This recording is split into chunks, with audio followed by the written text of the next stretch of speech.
Next section जो हमारे पास available है वो है पॉइंटर। पॉइंटर सबसे इंपॉर्टेंट फीचर है सी लैंग्वेज के अंतर्गत और सबसे पावरफुल फीचर भी है सी लैंग्वेज के अंतर्गत।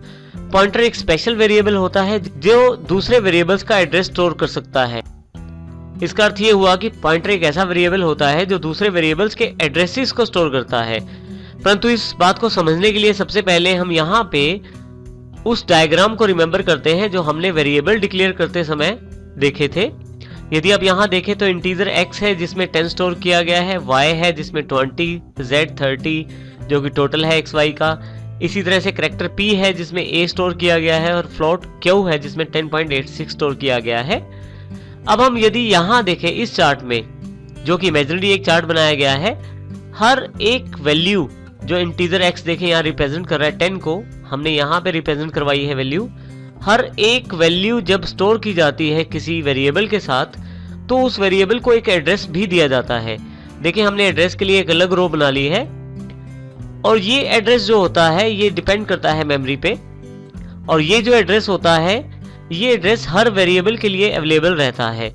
अब यदि यहाँ देखें तो इंटीजर x हमारे पास 10 स्टोर है जिसमें, तो यहाँ पे 10 हमारे पास स्टोर है और यहाँ एड्रेस जो है 501, 502, 501 और 502 हमारे एड्रेस इमेजिनरी हैं, काल्पनिक हैं, ये केवल उदाहरण के लिए प्रयोग किए गए हैं। अब यहाँ देखें तो 501, 502 जो एड्रेस है ये 10 की वैल्यू को स्टोर किए हुए हैं जो इंटीजर डेटा टाइप का वेरिएबल है। इसमें यह भी बात ध्यान रखने योग्य है कि यहाँ पे क्योंकि इंटीजर डेटा टाइप है जो 2 बाइट्स का स्पेस लेती है, तो इस करके हमारे पास यहाँ पे 2 बाइट्स, 501 जो 1 बाइट है और 502 जो है वो दूसरा बाइट है, ये 2 बाइट्स का एड्रेस जो है हमारे इंटीजर वेरिएबल ने ऑक्यूपाई किया हुआ है मेमोरी में। इसी तरह से यदि आप इंटीजर y की तरफ देखें, ये भी इंटीजर वेरिएबल है, तो 503 और 504 एड्रेस में 20 स्टोर है, इसमें भी 2 बाइट की जगह ली गई है। इंटीजर z के लिए भी सेम है।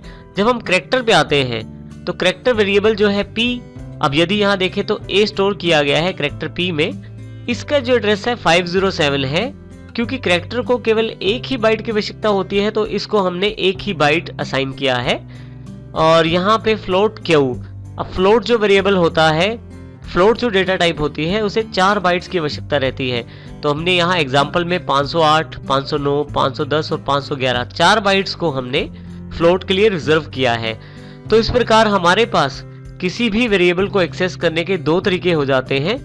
एक हमारा वेरिएबल का नाम जैसे कि x, और दूसरा हमारे पास एड्रेस। x से तो हम इस मेमोरी लोकेशन की वैल्यू डायरेक्ट एक्सेस कर सकते हैं जैसे हमने अभी अपने एग्जांपल्स में भी देखा है, परंतु आप वेरिएबल के एड्रेसेस से डायरेक्टली वैल्यू एक्सेस नहीं कर सकते, परंतु इसके लिए आप पॉइंटर का प्रयोग कर सकते हैं। अब पॉइंटर वो वेरिएबल हैं जो इन एड्रेसेस को स्टोर कर सकते हैं और इनके साथ कार्य कर सकते हैं।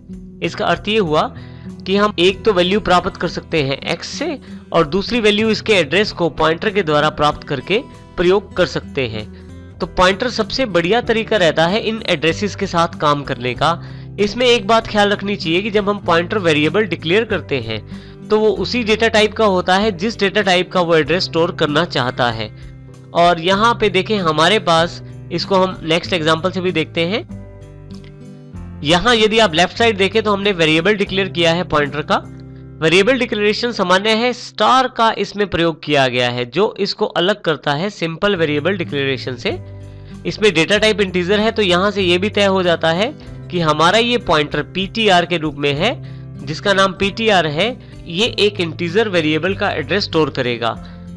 स्टार यहाँ पे ये इंडिकेट करता है कि हम पॉइंटर वेरिएबल क्रिएट करने जा रहे हैं। जब आप किसी वेरिएबल का एड्रेस स्टोर करना चाहते हैं, मान लीजिए मेरे पास x वेरिएबल है जो इंटीजर डेटा टाइप का है, जब मुझे इसका एड्रेस स्टोर करना है तो यहाँ देखिए एड्रेस ऑफ ऑपरेटर लगाकर साथ में x लगा दिया गया है। तो अब यहाँ से x का एड्रेस असाइन हो जाएगा ptr को, अर्थात हमारे पॉइंटर वेरिएबल को। इस प्रकार पॉइंटर वेरिएबल में x का एड्रेस अवेलेबल रहेगा। हम इसको चित्र के द्वारा यहाँ देखते हैं। देखिए हमने यहाँ पे जो पॉइंटर वेरिएबल बनाया है ptr, उसमें 501 स्टोर है और ये 501 जो है ये स्टार्टिंग एड्रेस है x का, अर्थात इंटीजर वेरिएबल का। तो इस प्रकार हमने यहाँ देखा कि एक पॉइंटर वेरिएबल किसी दूसरे वेरिएबल का एड्रेस स्टोर कर सकता है, जिस प्रकार x का एड्रेस यहाँ पे ptr ने स्टोर किया है। यहाँ पे एक बात और भी ध्यान रखने वाली है कि हर एक वेरिएबल का एड्रेस होता है, तो हमारे पास पॉइंटर वेरिएबल का भी एड्रेस यहाँ पे अवेलेबल रहता है। जैसे यहाँ पे पॉइंटर वेरिएबल का एड्रेस भी अवेलेबल है, क्योंकि पॉइंटर भी हमारा इंटीजर डेटा टाइप का है, तो यहाँ पे उसके लिए भी 2 बाइट रिजर्व किए गए हैं। अब हम एग्जाम्पल के द्वारा देखते हैं कि किस प्रकार इन एड्रेसेस के साथ कार्य किया जाता है। यदि आप इस तरफ देखें, प्रिंटफ स्टेटमेंट में value of x is, x की वैल्यू को प्रिंट करवाने की कोशिश की गई है x वेरिएबल के द्वारा, जिसमें आउटपुट आएगा 10, क्योंकि आपके पास वैल्यू 10 स्टोर है x के अंतर्गत। परंतु यदि आप x का एड्रेस देखना चाहते हैं तो एड्रेस ऑफ ऑपरेटर लगाकर x को प्रिंट कीजिए, आपके पास एड्रेस आ जाएगा 501। ये एड्रेसेस इमेजिनरी हैं। आप जब कंप्यूटर में ये स्टेटमेंट चलाएंगे तो आपके कंप्यूटर के अवेलेबल एड्रेसेस के अकॉर्डिंग ही एड्रेस अवेलेबल रहेंगे। थर्ड जो स्टेटमेंट है वो सबसे इंपॉर्टेंट है यहाँ पे। इस बार x का एड्रेस जो है वो ptr के द्वारा प्रिंट करवाया गया है। प्रिंटफ में देखिए, प्लेस होल्डर को रिप्लेस करने के लिए ptr का प्रयोग किया गया है। ptr वो पॉइंटर वेरिएबल है जिसमें x का एड्रेस है, तो यहाँ पे भी 501 ही प्रिंट किया जाएगा। नेक्स्ट लाइन बहुत ही इंपॉर्टेंट है, the value of in ptr is. हम पॉइंटर से ना केवल एड्रेस स्टोर कर सकते हैं किसी वेरिएबल का, बल्कि उस एड्रेस में रखी गई वैल्यू को भी देख सकते हैं। तो हम यहाँ इस ptr से 501 जो एड्रेस यहाँ पे है, इसकी जो वैल्यू है 10, उसको भी देख सकते हैं। इसके लिए हमें स्टार का प्रयोग करना है, स्टार ptr। जैसे हमारी सेकंड लास्ट लाइन में यहाँ अवेलेबल है, the value of in ptr is %d।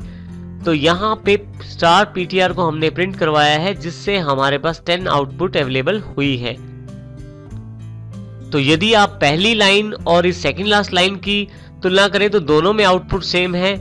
इसका अर्थ ये हुआ कि यदि आपको किसी भी वेरिएबल की वैल्यू देखनी है तो डायरेक्टली आप उस वेरिएबल के साथ देख सकते हैं, जैसे हम सामान्य प्रोग्रामिंग में प्रयोग कर रहे थे, या आप उस पॉइंटर वेरिएबल का प्रयोग भी कर सकते हैं उस वेरिएबल की वैल्यू देखने के लिए जिसका एड्रेस पॉइंटर के पास अवेलेबल है। इसमें एक और इम्पोर्टेंट बात यहाँ पे अवेलेबल है, यदि मैं यहाँ पे स्टार नहीं लगाता, यदि मैं स्टार का प्रयोग नहीं करता, तो पॉइंटर जो होता है वो अपने पास स्टोर्ड एड्रेस को दिखाता है, और यदि मैं स्टार का प्रयोग करता हूँ पॉइंटर वेरिएबल के साथ, तो ये स्टोर्ड किए गए एड्रेस की वैल्यू को दिखाता है। दोनों में यही अंतर है। यदि आप केवल ptr लगाएं विदाउट स्टार लगाएं तो आपके पास केवल एड्रेस आएगा, परंतु यदि आप स्टार लगाकर ptr लगाएं तो वहां पे एड्रेस की वैल्यू को दिखाया जाएगा। जो एड्रेस ptr के पास स्टोर है उसकी वैल्यू को दिखाया जाएगा। सबसे लास्ट लाइन देखें आप, यहाँ पे फिर से एड्रेस ऑपरेटर लगाकर हमने पॉइंटर का एड्रेस भी निकाल लिया है। तो इस प्रकार आप इनका प्रयोग कर सकते हैं